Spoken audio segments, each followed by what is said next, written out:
Welcome to the Curious Competitor Podcast. I am your host, Carrick, a professional hockey player and podcaster by trade, a curious learner by choice. Together, we will investigate career design. How successful can I become in sport? And with what quality of life alongside this goal can I experience? The 4 areas of focus on this podcast are physical expression, mental athleticism, spiritual growth, and experiential wisdom. Thank you for joining me.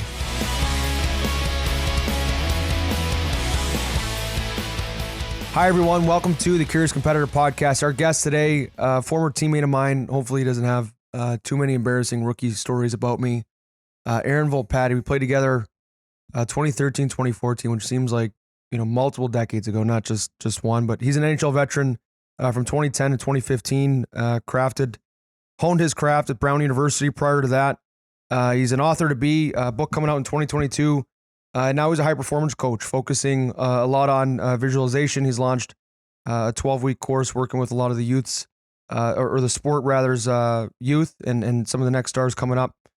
Aaron, one of the things I really appreciate about your story, and I know how you played. You played a tough, mean, hard game. You had to earn people, at home don't understand just how sharp the depth of the NHL has to be to earn every single shift, every single night, and you're being evaluated so closely. Yeah. They cannot wait to find someone cheaper, younger, more available to take your spot. But, I think that, a lot of your career was built off the belief that confidence was a muscle, and adversity has played this, really strong thread in your life, going back to, when you're a kid. And, I was a little different, right? I was a little bit of a more highly touted prospect. I was supposed to be, in draft conversations. And you were someone where all of a sudden you're playing at Brown University and you pick your head up and go, I've come this far. Why can't I play in the NHL? So kind of walk us back through, some of the injuries that you had as a young player and how that started to shift your mindset, and eventually we'll plant the seed for what you're doing now. Yeah, man. Sounds good. Well, first of all, it's good to see you. It's been, like you said, It's been a hot minute, just a casual, 8 years or whatever it is. But it's been a wild ride. Where do you want to start? We'll start in junior, maybe with this junior. Sort of the main, this is kind of where my book sort of starts and where really my life really kind of started, But yeah, so I was born in a little town called Revelstoke, British Columbia, a little ski town. And yeah, to your point, I was never that good. I was just a Canadian kid. We all played hockey. Had no real adversity. My family didn't have a lot. We just, we grew up in a little trailer. Things were good. We had fun. That was it. No adversity. And my goal, was always just at the time to play for the Vernon Vipers, the junior A team. Yeah. We used to go watch them play, and I was I was a pretty good minor hockey player. But I got cut from all the AAA teams and summer league teams. I was never going to get drafted in the Bantam draft, things like that. So man, if I can just, sneak into junior A, I'll do what it takes. And, and then maybe I can get a scholarship. That was my NHL. And so sort of fast forward, I played junior B in my hometown, graduated there, and then fought my way into junior A basically. And I tell people, I had one goal my first year at junior. I was a fighter.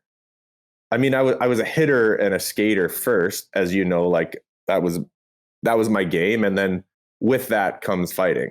Just because I had a knack for hitting at a really young age. Yeah. Just, I don't know if the angles and a bit of that predator, I'm going to kill you kind of, and I was small too. So I had to have that. Yeah. So that was just always my game. And, I got noticed and made it to junior A. And anyways, so when things really happened, what I mean with the adversity after my second year, a junior, we were out camping after the season ended and, not making the smartest decisions. And I was messing around with gas and fire. And I ended up spilling about 1.5 liters of gas. I had my sweater on and, I had these bottles in my pocket and again, not a smart thing. And I was walking around and they ended up breaking. So I had all this gas on me, and maybe 5-10 minutes go by. And like, I'm not totally oblivious. Like, obviously I look back now and you're like, obviously, what is this guy thinking? So, I thought I kept a pretty safe distance from the fire, and like I stunk like gas. So I'm like, need to throw this sweater in the fire. So I, keep what I thought was a safe distance. But when I later learned is that like those fumes, they settle, and it's highly flammable stuff. So I was like basically a walking bomb.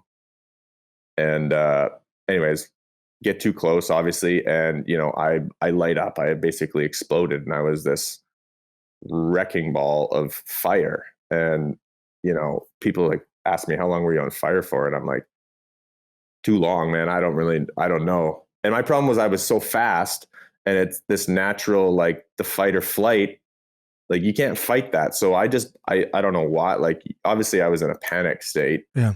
And it was a real out of body experience. It was so weird because I was panicking, but I wasn't in any pain. And that's just the shock, right? Yeah. And I just remember thinking, I'm like, why is this not like hurting? Like, I know I need to get this out, but I'm not in any pain. That came later. But so sort of fast forward, I got a bunch of the guys finally tackled me. And, I just remember sitting there. I'm naked. My clothes are all like, they're burnt. There's nothing left. And I'm just sitting there naked. And I just remember looking at my body, and I'm like, oh, I've messed up here. Like, this does not look good. And anyways, long story short, we weren't even in service. So like, we're in the middle of nowhere. There's no service. There's no grass or water to help me with. That's partly why a lot of this was so bad, is like, I couldn't put it out. Wow. So I get airlifted to Vancouver finally when we get into town. And, the shock had worn off, and I was like blacking out from this pain. It was like nothing, you'd ever imagine.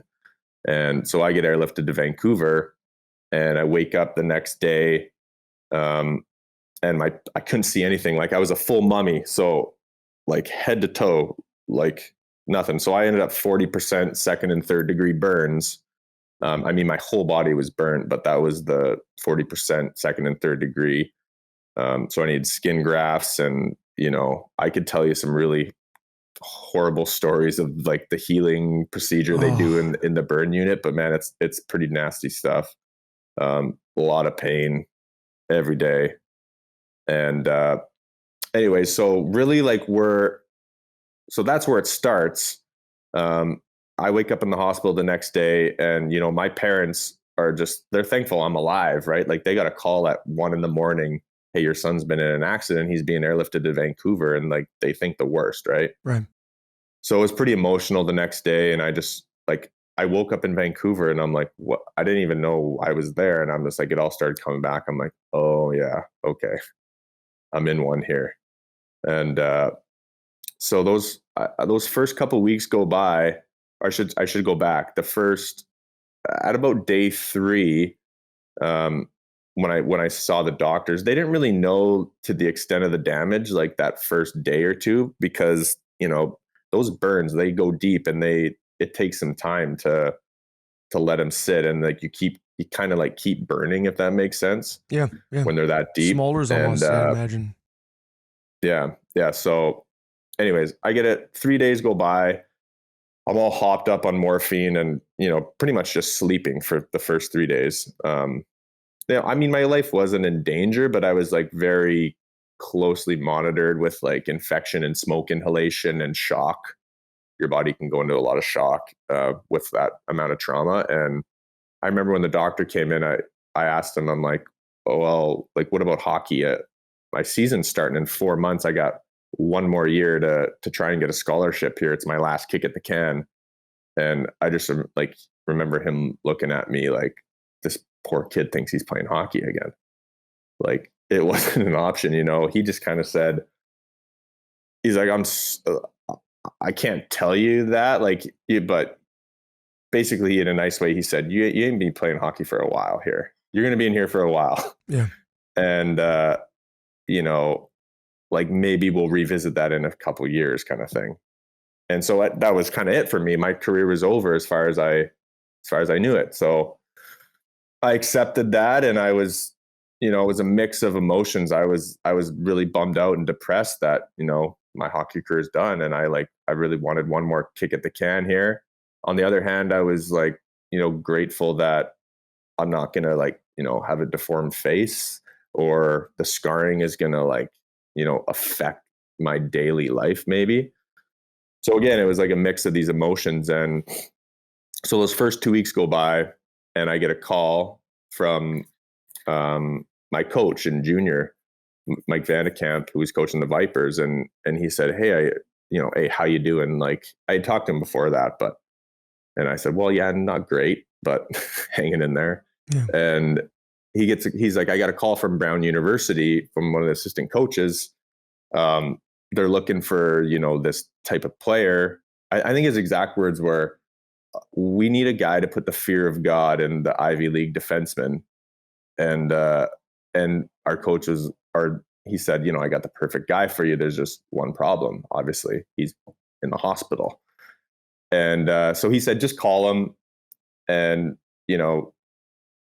just give him a call." So I called him, and they kind of left it open-ended, like, "Hey, really sorry to hear about, what happened. We just want to, wish you the best in recovery. And, we'd love to maybe see you play one day down the road." And I'm thinking, like, well, I can't do, like, my career's done. I can't play hockey in 4 months.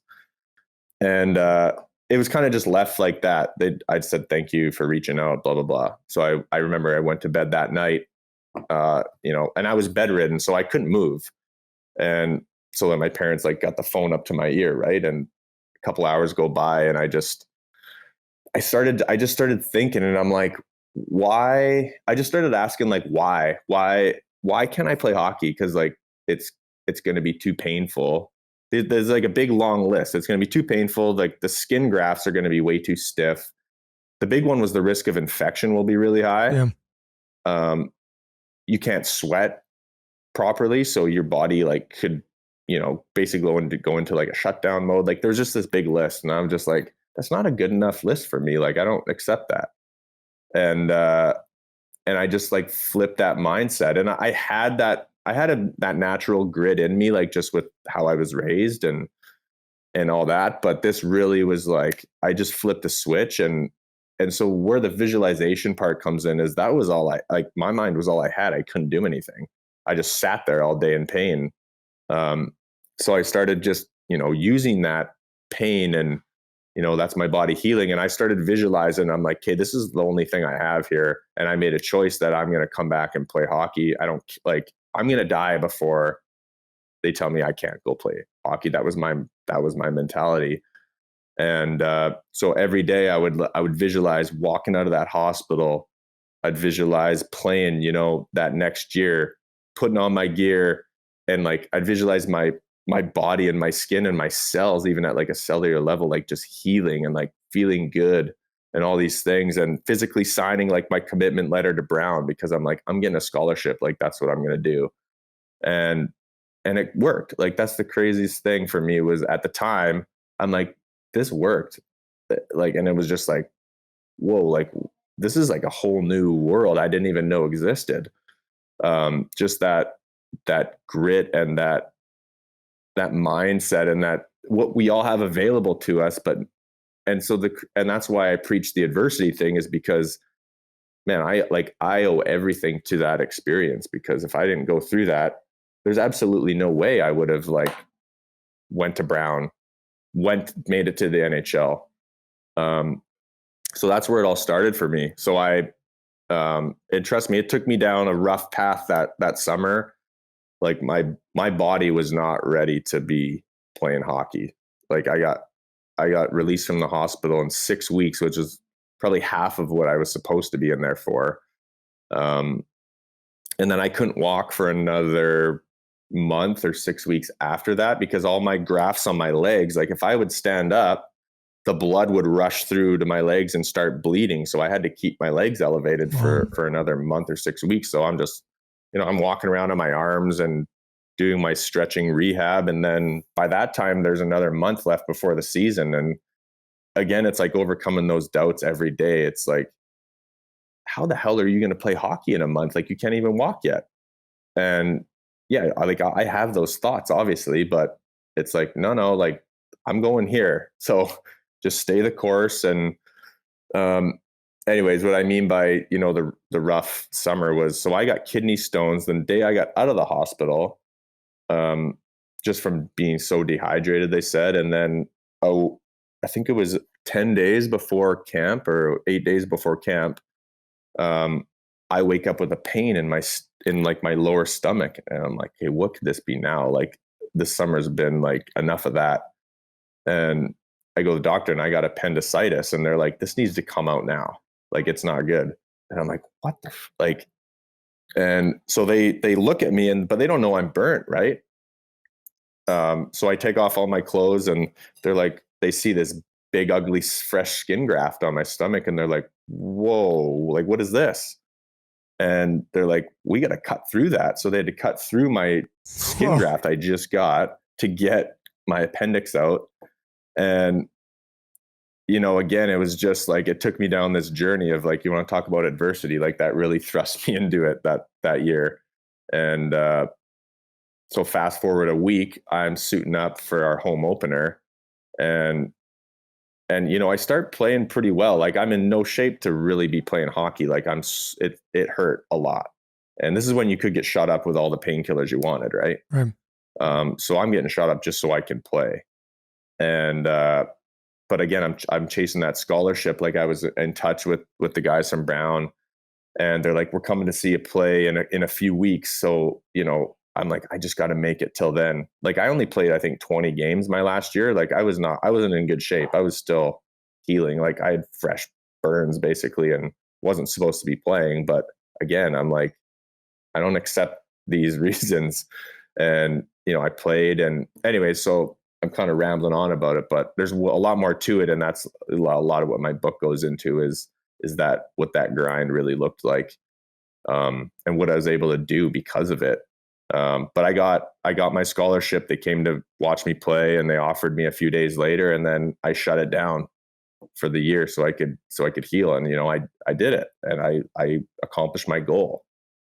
Yeah, it's well, because I played with you and I saw some of the scars and was always curious, and I knew a little bit about the story, but not to that extent. Like, I just had a brother, who went to university, was 20 years old in his last year, junior. Like, it's a very pressure filled situation. It's that you've got the whole back of your youth career bottled up into this one season, and you just want to give it the best kick you can to, achieve that Division I. I grew up similar, right? There was no real talk in the Chicagoland area of playing in the National Hockey League. It was like, you want to be able to play in the NCAA. You want to be able to play, Division I scholarship. Yeah. So, very similar. But, I'm hearing in your story, obviously, hopefully not every one of our listeners goes through a burn so severe and then a surgery right through it as it's trying to heal. Yeah. You don't want that. But, I think it's special to acknowledge that, some of those doubts, some of the performance anxiety, the sort of down emotions that come with trauma, like, there was room for them. But at some point, whether it was stubborn will, whether it was grit, there's a lot of high end names for it. But at some point, you were going to reverse engineer and go, my goal's just bigger than that.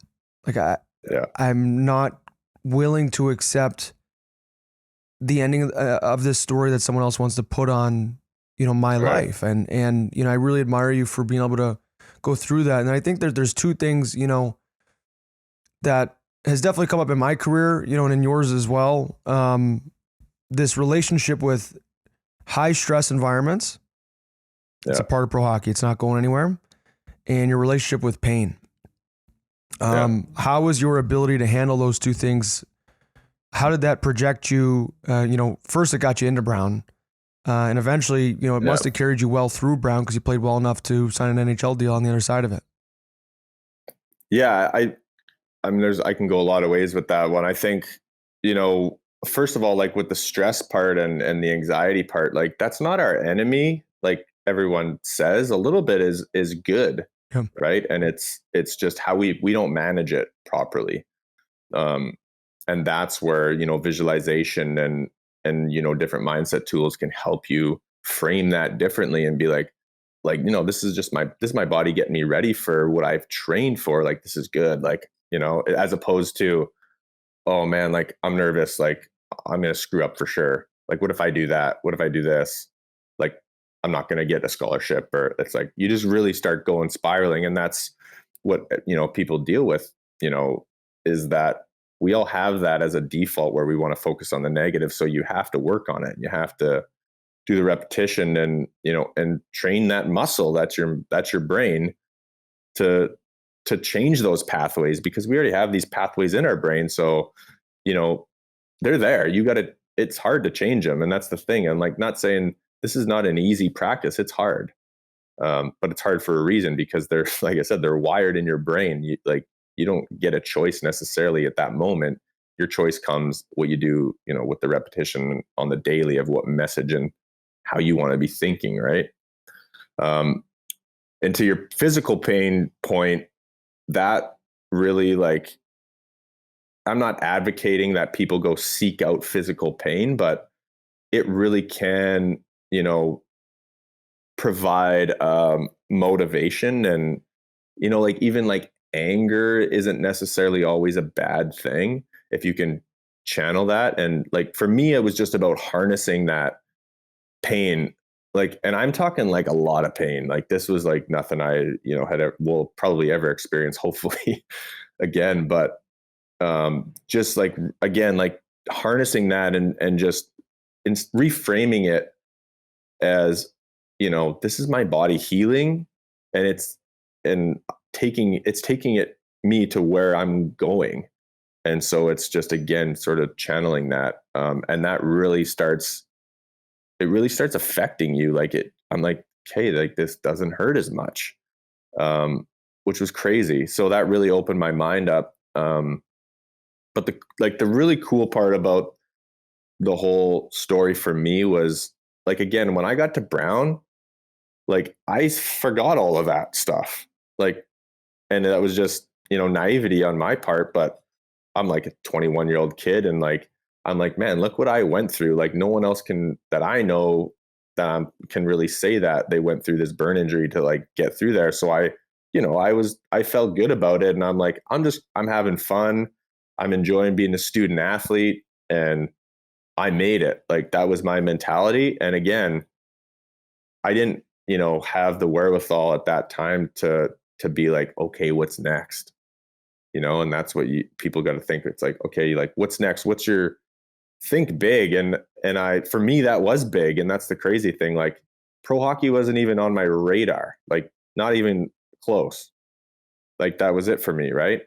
And so, yeah, it wasn't until my third year, after my junior year, one of the assistant coaches, after, our exit interview, like my first 3 years, I played like the same role I always played: third, fourth line. Can't fight in college, but, I was still playing that role. And, he pulls me aside. He's like, hey, you ever thought about playing like pro hockey? And these coaches we had played in the American League and the East Coast League for a few years, kind of thing. And I'm like, I just laughed. I'm like, no, I haven't thought about playing pro. Like, why would I? I'm 24 years old. I haven't thought about it. And so I went home that night, again, like similar to that, years prior, that conversation I had in the burn unit with this coach from Brown. And I just went home and I'm like, oh yeah, like, remember that? Like, so I went home and I'm like, if I can do that, like, this parallels in, to the burn journey I had. So I made my mind up. It was kind of like another epiphany I had. I'm like, yeah, like, why can't I? Again, it seems like less of a challenge than the first, so let's do it. And I just flipped it again. So I went back to that visualization, which I hadn't done, because again, I had kind of made it, but I didn't have, like I said, the wherewithal to be like, man, you're just getting started here. What else could you do? Like, I didn't think that way. So it just took me a few years, because I had to have, a kick in the ass to be like, hey, let's kind of think here. And so I decided to live in Providence that year. And man, I lived at the rink that year. And I like, I worked on this visualization to the point where like I had my movie like down pat. And I always get my clients to write or give their movie a soundtrack, right? Because music I think is really powerful. I mean, I know it is, and there's a lot of science behind it too, but like I had it so down that I was just like living this movie every day of my life from that point on. And I'm like, I just knew I was going to go to the NHL. Like I saw it and I put in the work necessary to live out that movie. And again, I used that adversity I had years prior with the burn accident as like a superpower, because I'm like, man, I can do anything if I can do that. And then it worked again. And that's what I tell people. I'm like, I can't stress enough, like, that I was never supposed to make it to the NHL. I wasn't that good. And, you know, people look at my stats and I mean, you're not going to see a lot of points in the NHL, but, or really any times in my career except that 1 year. And that it's not by accident. It's because of this design that I lived out that movie, and the visualization piece was so powerful for me. Just again, it like squashes any type of that anxiety you have and your confidence. So I got off to a hot start, and then I'm like, okay, this is working. And then it just snowballs, and then you want to do it more. So I was just like, man, I was obsessed, and I'm just like, I would put on my song and I just listen to it. And it like, when you get the practice down, like I can't describe the amount of emotion that can come from it. And that's when you know you're doing it right, is like, yeah, you visualize, but really you want to create a feeling, right? And that's what's going to make that pathway in your brain. It's going to be when you start feeling, that's when you know it's like, okay, this is a new pathway for me. And this is going to essentially be my default, right? So yeah, I had more points my senior year than I did my first 3 years combined. And I went from, again, no one knew who I was when I was 24 years old. So I went from no NHL team, I guarantee you didn't know who I was, or like they wouldn't know my name, to within a year being like, you know, probably a top 5 prospect in the NCAA. Yeah, wow. In 1 year, right? And it just, again, this whole practice for me proved true. And the rest is history, I guess you could say. You know, I signed in Vancouver right the next day after we got bounced from the tournament there. And I always tell people, it's funny, like my parents didn't believe me. I didn't tell anyone. They legit did not awesome. Believe me. Yeah, because like, again, I wasn't like no one, including myself, didn't think anything for 24 years of pro hockey, right? And like they knew I was having a good year, obviously. I mean, I was almost point a game and, you know, playing a lot, and I was still playing that role. And like I was hurting some kids because I was like 24 turning big, 25 strong, yeah. 215, and you got 18-year-olds coming in like at 150. Like there was some bad collisions there. So I'm like, you put those two together, and I started getting some interests. And like my parents, they're like, I told them I was getting a little bit of interest from some minor league pro teams, and they're like, oh, that's really cool. Like maybe he'll go play pro in one of the lower leagues for a couple of years or something. That was what they thought. And so when I told them, I called them right after, and I'm like, hey, I was talking about some pro teams, and they're like, yeah. And I was like, well, you know, by pro, I meant the NHL. Like I've been talking to a lot of NHL teams, and like, what? They're like, get out of here. And I remember, and then I'm like, no, I'm serious. I actually just signed with Vancouver for 2 years. And my dad was like, they didn't believe me. And they're like, okay, man, like joke's over. And I'm like, no, seriously, like look it up. And by that time it was like live or whatever. Right. Yeah, and they're like, what? So it's pretty cool. Yeah. That's super cool. Yeah. I love that question. Like, why can't I? I've done harder, more difficult things in my life. That's something even earlier in my career, I would look at similar players, like players I grew up with, either having more success or they'd come back from injuries. Like, why, can't I? That was, I remember the first time I got injured earlier in my career. It was a shoulder separation my first year, and just being young and enthusiastic, oh my God, will I ever get a spot in the lineup again? Will I ever get another look? You're pretty dramatic about it. but help me understand. So like when you do take in a new client, visualization, like how small a detail are you advocating for? How do you help somebody who, maybe hasn't exercised this part of their imagination? Because I really do feel it's a neural groove, right? So very similar to you and I for a long time, just being athletes. Like we wake up, we move physically, we practice, we train. I don't always want to. Like we have an off day today as we record. Like, we're in Lehigh Valley. I was, my morning buzz of caffeine kind of kicked off, and I'm like, I'm a little sluggish from the day off yesterday, and all of a sudden, like by the time I break the first sweat, I felt fantastic. And it's so always those hardest inertia. days that you got to override that, right? And so like, I don't know how to convince others for sure, and even myself at times, like how important it is to spend time with the mental side of the game. Really be intentional about what do you want your career to look like? What do you want your relationship to your career to look like? Right. So how do you help people be accountable to that, remain disciplined with that, remain creative with that, despite adversity, pain, some of these non-negotiables in hockey, like they're coming your way at some point. Yeah. Well, I mean, really it comes down to this movie, right? It's what do you want your movie to look like? And that's what we start with. It's like we start it with the end, like, Stephen Covey. It's like start with the end in mind. That's where we start.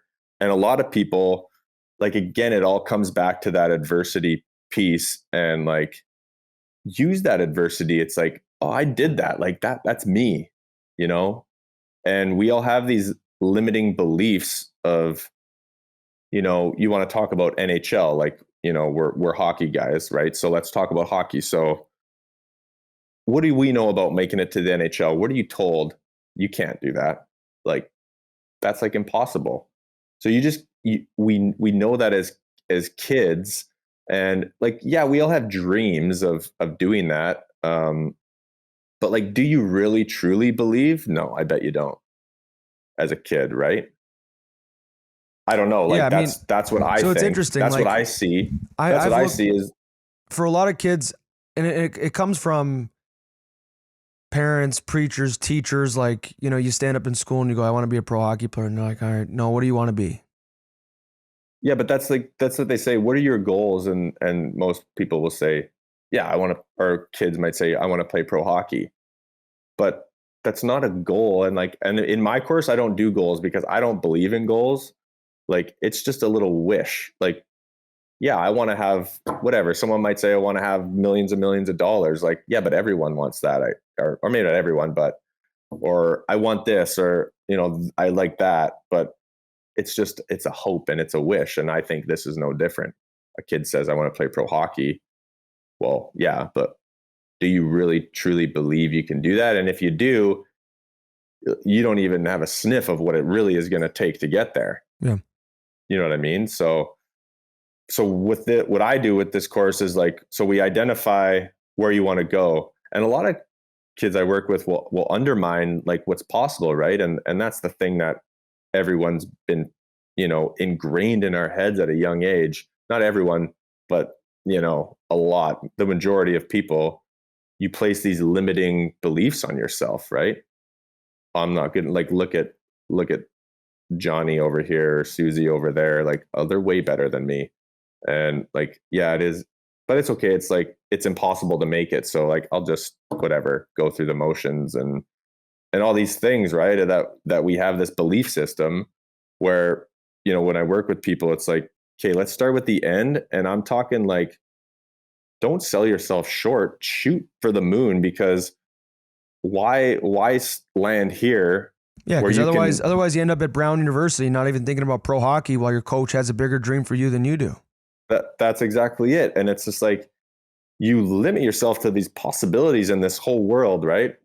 And that's exactly what I went through, where it's like, man, I didn't even know this like gift I was given of like this superpower of what you can really do with the mind. Right. And that's where it's like, let's shoot here.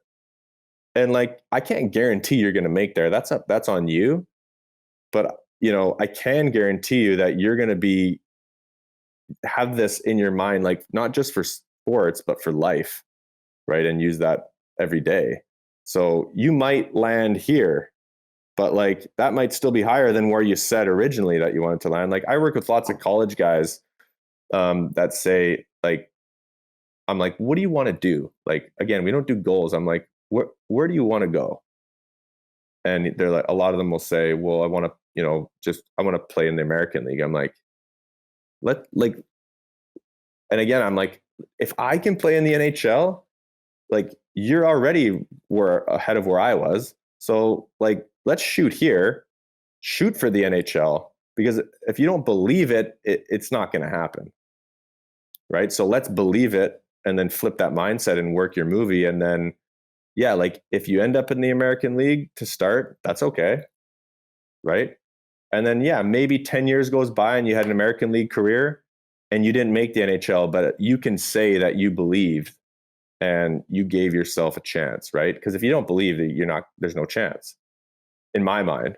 Well, and it's a lot, it's also about what kind of career experience do you want to have. And it's a lot more fun cultivating this practice of believing for yourself, of reaching for your highest form. I think that there's been times in my career where I've sold myself short and I'm sitting there on the other side of it like, I'm an idiot. Like, why did I remember I used to say this thing when I got drafted. I said, man, if I could just play one NHL game, I could be happy. I played an NHL game at 19. What do you think I felt like walking into game 2? I'm like, but that's the thing. You always have to be like, okay, what's next? Right. And you have do. that And belief. I think that, the goals a lot of times I had a coach actually, Peter Russo I had on the podcast said something similar. He was like, you got to be careful with goals. He's like, a lot of times they end up like, dollhouses and you're standing in them, with your shoulders scraping the roof, wondering what to do next. Like you outgrew it. So in terms of a cadence, like how often do you try to get your clients to leverage this movie? How much work are they putting in? Are there writing assignments to support it? How do you guide them through the music selection? Yeah. So, I mean, essentially there's 12 weeks. Each week it's a layer that you're adding on to your movie, right? So first, we write the movie. And again, this is a whole new, practice. It's like meditation. It's not going to be like, boom, you got it. It takes a lot of practice, right? And that's the thing with visualization and mindset work is it is the biggest bang for your buck because it doesn't take hours and hours a day, right? We're talking like, spend 5 to 10 minutes twice a day and just get yourself in this environment of, take some deep breaths, and we do like breath work through it and get into the space of, okay, let's write your movie. And again, we add layers every week. So really the first part is let's write the movie. And then it's adding layers of like, feeling different senses and, like really going into the why and like, why do you want this? And like really like having that purpose, right? The soundtrack thing and picking the songs and like really breaking it down of like transition points in the songs. So it really gets at a granular level, in that. And then again, specifically of like, okay, what should you be seeing and visualizing? Right. Because that's, it's sports specific, but a lot of people, struggle with that. Like, it's really hard to not get distracted, and that's totally normal. And like, that happens to me every day still. So again, just, really working with them around that and just, bringing it back to this movie. And again, it takes practice, but once you have the movie, it's something that it's like you go off with, and that's what you have every day. And when you have like such intense purpose and drive, then that's where, that's where it really starts snowballing, because you start to believe, right? And that's the whole thing, is flipping that mindset and those connections in your brain where it's like, you're trying to flip the belief. There's 2 parts of visualization. I should have prefaced it. It's like the whole belief part of, really truly believing things, you're really capable of anything. Because if you don't think that, again, you're hooped from the get-go, because deep down in your subconscious, you don't really think it's possible. So that's not going to serve you, right? And then there's the visualization aspect within sports of like, visualizing those skills. So like you, for a defenseman, you know, it's like it's feeling your skates in the ice and hearing you when you walk that line and you're looking for a lane, and you know you got to like get a jump and push off and make a move around that, you know, forward coming out to you, and hearing all the noises and hearing the crowd and whatever, and like, and you want to like start feeling. And that's the thing with visualization, is like you want to feel these things. So you want to feel like the puck, and you want to feel it come off your stick, and then it's like, I see that, you know, that spot I'm going for, and it goes in, and you'd like sit with those emotions, right? And the thing with the skill stuff is like your brain doesn't know the difference. If you're like going to go play your game, I'm assuming you don't play tonight because it's 5. Yeah, we don't play tonight. Yeah, if you go play your game tomorrow, like your brain doesn't know the difference. If you've really practiced and you have your, you know, your visualization dialed in, and you can make it as real as possible, your brain doesn't know if you're playing the game or not. Yeah, I mean, like, I think we've all had you know those. What I mean? It doesn't know the difference. We've all had those like visualizations, or like even dreams. Like I remember I was on a flight one time. I was going to a big hockey tournament as a kid, and I was old enough to fly on my own, so I was flying on my own. I think it was for the U.S. team, and all like a tryout. And all of a sudden, I for whatever reason was drifting off. I was in the twilight zone, and I take a shot, like, and I wake up and I smack the, like my body physically shot a hockey puck like while I was half asleep, and I smacked the guy next to me on the plane. I'm like, pal, I'm sorry, man. Like I was in the zone there. Like I don't exactly know what happened, and I think it's you know, admirable what you're, you know, mental health, for example, a lot of times has a connotation of like, just don't, all we're trying to do is avoid the downside. All we're trying to do is feel like less anxious. All we're trying to do is feel a little bit more confident, maybe as confident as everybody else, but like physical robustness, we can see it, right? That was that was always your goal in the off season. You go home, you want your entire team, when you walk in the locker room for the first day, to go, what the fuck did that guy do this summer? Right? You want to go to the skate test, and you want to blow people out of the water, so you can look at the coach in the eye and go, play me 30 minutes tomorrow night. You know, I won't touch my knees once. Like I'll be ready to rock, right? You want to send that physical robustness message. You want to play with a certain level of bite. Then the first period, when you run, you know, the defenseman at Yale, like, hey, go for it. Volpatti's coming. Like you can touch the puck behind your own goal line if you want, but you're going to meet the third row, you know, if I happen to be on the ice. So you better be sure. And I want to make it known that it's entirely possible to have that mental robustness in the same way. This drive that is unparalleled. You know, we've seen it in pro sport at the highest level. I think, you know, Tom Brady might be the best example, right? Playing a position where it's really difficult for the average fan to decipher his talent level versus another quarterback. They all seem to be able to throw the hell out of a football. You know, most of them have had entire careers of success, but like, how does this guy every single time, you know, or Tiger Woods on Sunday, like there's a certain mental robustness that it's okay to strive for. You're not weak for maybe not being where you want to be. But there is a complacency in not creating goals for yourself on the mental side of the game the same way you would physically. Yeah, I think a lot of it is fear of failure, right? That's such a crippling anxiety for people, or fear of mistakes, right? Where those guys, I guarantee you, don't have that, right? And that's what separates, you know, elite from not elite, is they embrace those challenges, because the challenge is an opportunity. It's not this like, you know, thing that could hurt me if, you know, I don't succeed, and then I got to live with that. It's like, no, this is an amazing opportunity for me. And that's where, again, if you can flip that anxiety and reframe it, right, where it's like, this is my body like prepping itself, and this is good, and man, what an opportunity this is. Like, I bet you that's what those guys are thinking, and they just go in and they have fun because they've already prepared, right? So it's fun. And it's like, you're telling me those guys aren't a little bit anxious and nervous before the game? For sure they are, but they know how to, you know, channel that and harness it the right way. And like, man, it's a huge problem now with more so, I would say, with kids than maybe when we grew up, because I think of different, whether it be social media or, like you said, everything's a highlight reel for these kids now, and they beat themselves up. So that's where that anxiety comes from, is this fear of failure and mistakes, and it's the lack of confidence and the self-doubt.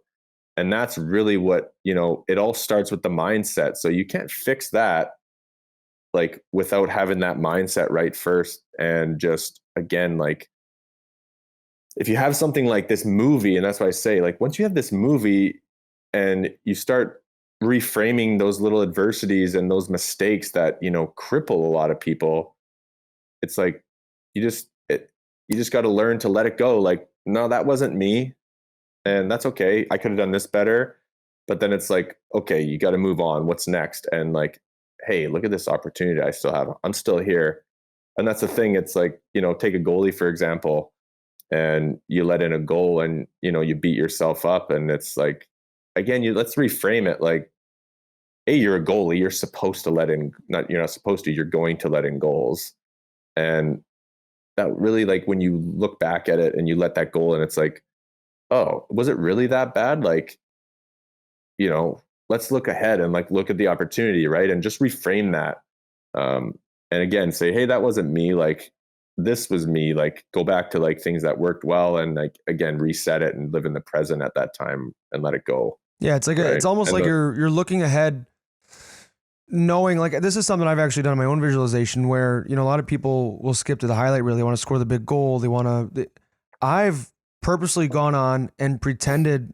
I was, at this point in my career, I was struggling when the coach, got on me to get back to neutral, where my hands didn't feel like they were, made of stone, right? Where all of a sudden you're going to send your next pass to section 212. Like, you gotta let your shoulders come away from your ears a little bit. Your hands got to rest, closer to your belly button. You can't be carrying your stick out there and like, sees it's Connor. It's okay. Like, and I would spend time visualizing the coach yelling at me, as vivid as I could, the meanest comments I could think of, and then that next shift going well, and so I think it's a very stoic practice that's common, where you visualize even the bottom line, like, what is the absolute worst that can happen, and when you really drum it up and you can make a plan even for that, there's a sense of self-security. It's almost like it's worse not knowing. You're worse not looking under the covers, at everything you've been hiding and just sweeping under the rug. Like, you're better off really dance with that devil. Like, if you're afraid of something, you're afraid of the coach yelling at you, like, look at that. Why are you afraid? Well, what's the coach saying that's so scary? Like, what, did you not know you made a bad play? Like, do you think the coach is out to get you? Can you talk to the coach head on? There's things that you can do. And one thing I think that makes you particularly uniquely qualified for this practice is, like, I've done it, you've done it, low minute games. I still get asked, I'm in pro hockey. I'm one of the older guys, in the American League on our team right now. We have younger players. I have junior players DM me and go, my ice time's down. I can't find that flow state that was usually available to me with, the consistent, heart rate getting up there, the consistent ice time. How do you stay in flow? How do you manage to stay in a game where, it is challenging when you're not playing a lot of ice time? You've been there. Yeah, man, that was probably the biggest struggle for me in pro, was that exact battle that you just said. Again, it's okay. I have my first shift, and if I make a mistake, I might not play the rest of the period or the rest of the game here. It's a tight leash, right? Yeah. So that was like, and again, that's what I tell people is, like, you can have this practice dialed in and things are still gonna, make you nervous and all these things. You're gonna have some anxiety. And for me, that was even a struggle when I had my mindset dialed in. So, like, these things never go away. So again, I would just, again, reset it and think, prep beforehand, like you said, of, okay, here's what could go wrong, and like deal with that in the moment and say, okay, well, now what? Like, now what am I going to do? Like, it happened. Like you said, what are some tools of, maybe you just, you sit on the bench and you have a few deep breaths, and, you might play, you might not play. But again, the more you get down, for me, it was just always about, I can't let that voice, that negative voice, like I can't feed that, because when I go with the next shift, it's just going to make it worse. So for me, it was always just about, I had to force myself to reset it, even if, I didn't play that whole next period, because I'm like, I know if I really sit there and feel like, did I want to feel, shitty and down? Well, yeah, like, we just got benched because I turned it over or whatever, right? So it was always just about resetting it, and again, like using the past adversity of, well, was it really that bad? I'm like, remember what you did in the burn unit, and remember how far you've come. Like, look where you are right now. You're in the NHL. You're playing an NHL game. I'm like, okay, yeah, just kind of reset it, have fun. Like, you're here, you're gonna make mistakes, right? So it's just always bringing it back to that sort of place of being free, right? Yeah, you want to offer your best action, right? And like, there's always going to be a stimulus. There's always going to be an event, and your relationship to that, there's a gap, where you can respond. Totally. Yeah. And I've tried to showcase it on this podcast a little bit, offering insight into breath work, visualization today. Like there's a quote that comes to mind. My trainer Ian Mack in the summer, there was a particular. He would take me to certain levels of exercise that, like, I mean, I always trained hard, but this was different. Like this was next level. And, I remember one particular day we were doing sled pushes, and like, I mean, it was a 9 or a 9.5 out of 10 on the effort, like sort of perceived effort scale. And I'm looking for the exit. Like I'm in one.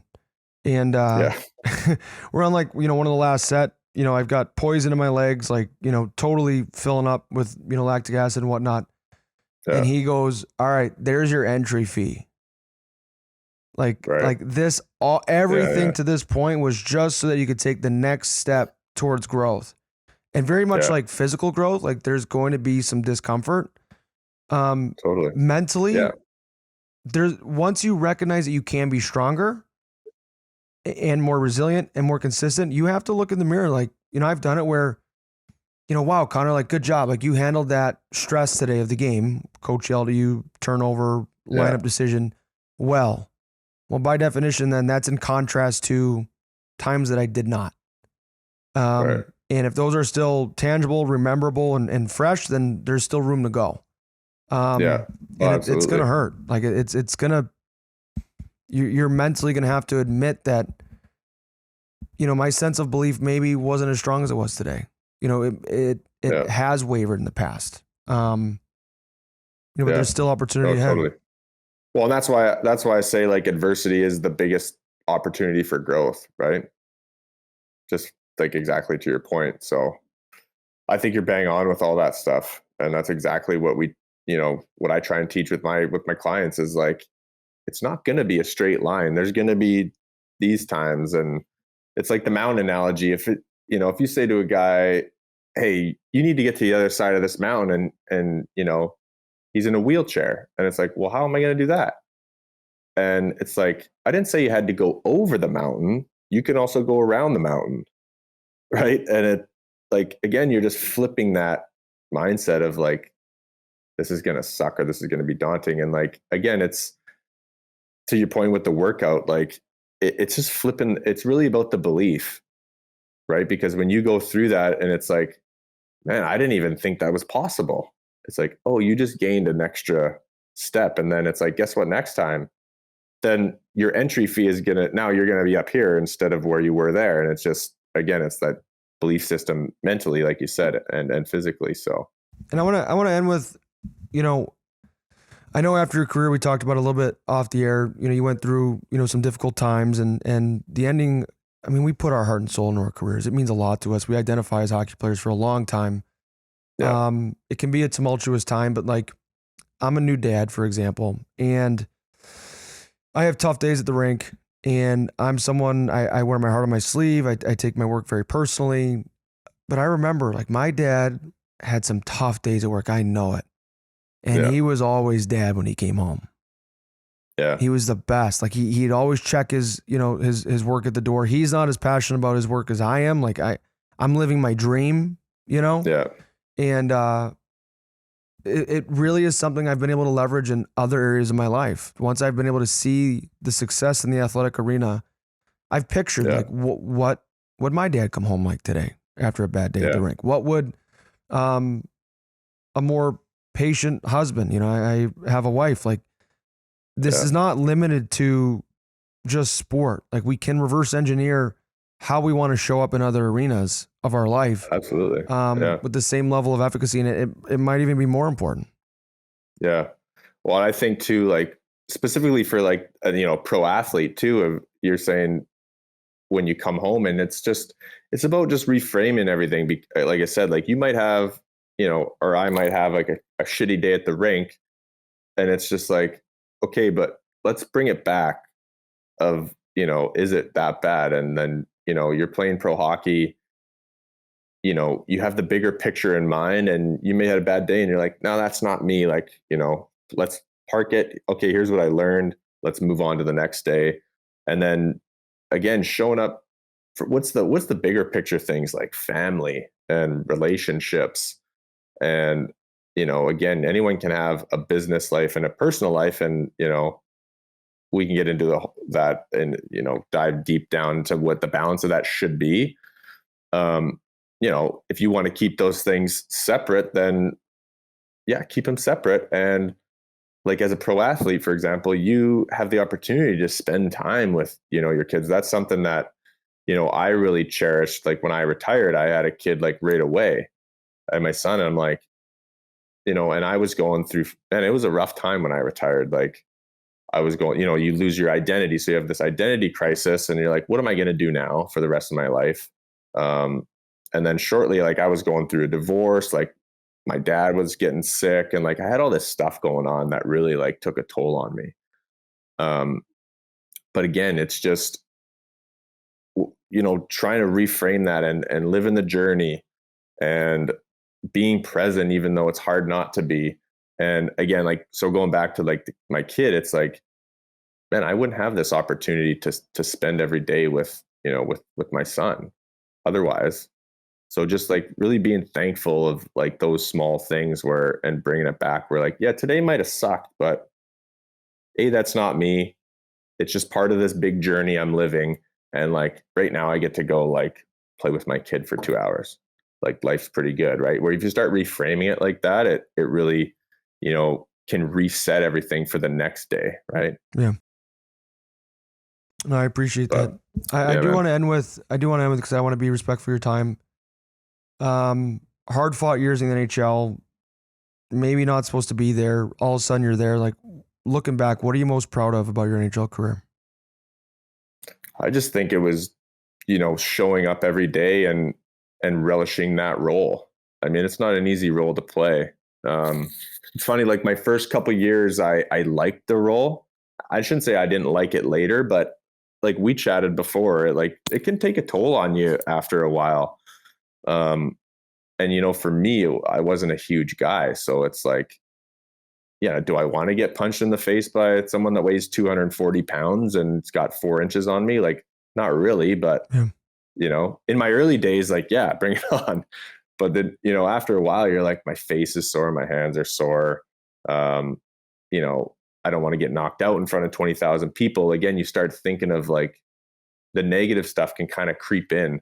So again, I just, I pride myself on, playing that role and, and really relishing it and kind of conquering those, I would say conquering, but just, being okay with, those demons are present and just not giving them life and really just taking pride in that. That was a big thing. No, that's awesome. Patty, thanks for your time, man. It was good to catch up. It's good to see what you're doing. I'm rooting for you, and I appreciate the hour together. Yeah, man. Good catching up. We'll chat soon. Good luck the rest of the way. Thanks, brother. Be well. Okay, man. You too.